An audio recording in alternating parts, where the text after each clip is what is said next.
Today we turn back the clock and hop into history with our time-travelling hero, Hare.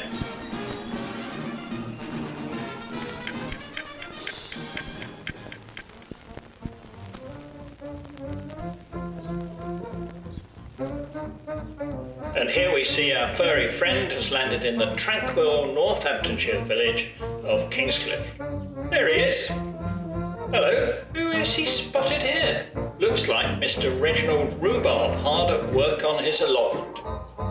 Reg will be digging for victory, which was a campaign the government introduced to encourage people to grow their own food on any available piece of land to help the war effort. Dig for Victory was a huge success, bringing the nation together and giving a sense of achievement as they put their hand into the soil and pulled out delicious produce for their dinner table. And maybe a few other things. Oh, what a good find! Reg will be happy to have his teeth back.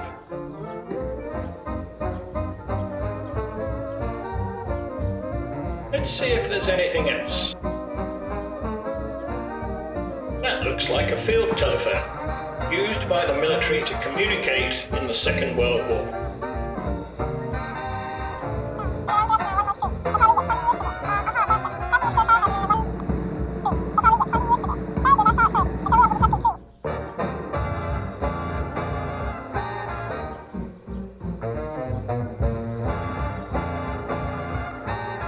What's that furry friend spotted there?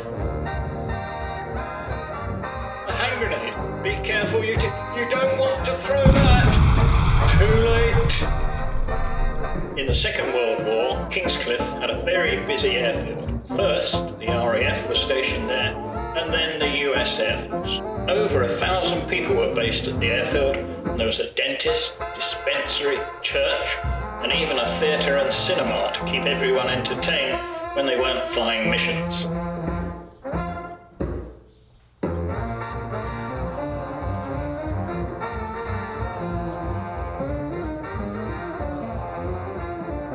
And there we have a Spitfire. They were one of the most famous planes in the Second World War.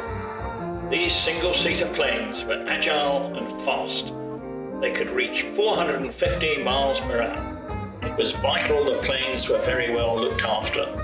There would be 2 mechanics for every plane. Here's one now. There he's giving it a little polish.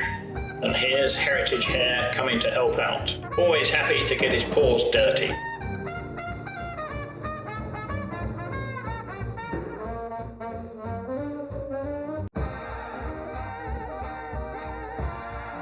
Oh, interesting choice of polishing cloth.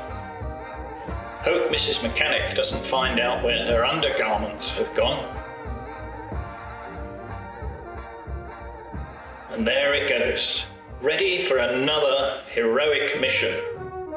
Whilst the war was being fought in the air, those at home had to do their bit too.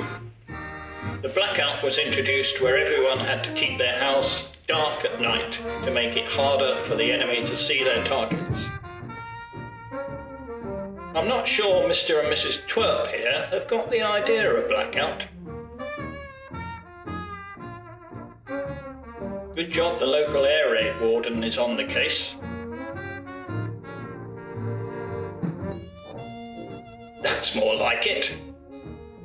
Finally, after 6 years, on May the 8th, 1945, came the news the war in Europe was over. This became known as VE Day. Victory in Europe Day. Church bells rang across the nation. Here is our furry friend helping spread the joyful news. Oops, there he goes. And as the good news spread, the celebrations began in streets and in the pubs like Kingscliff's Cross Keys.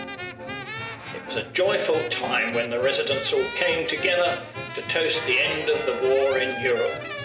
Even these 2 are friends now.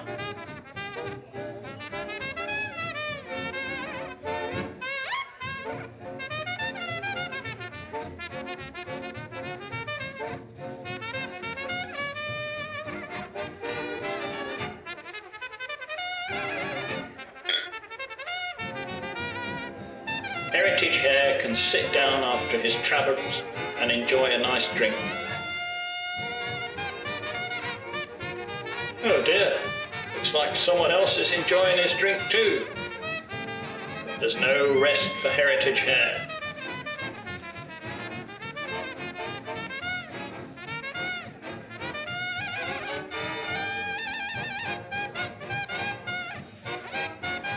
There he goes, off on his travels again.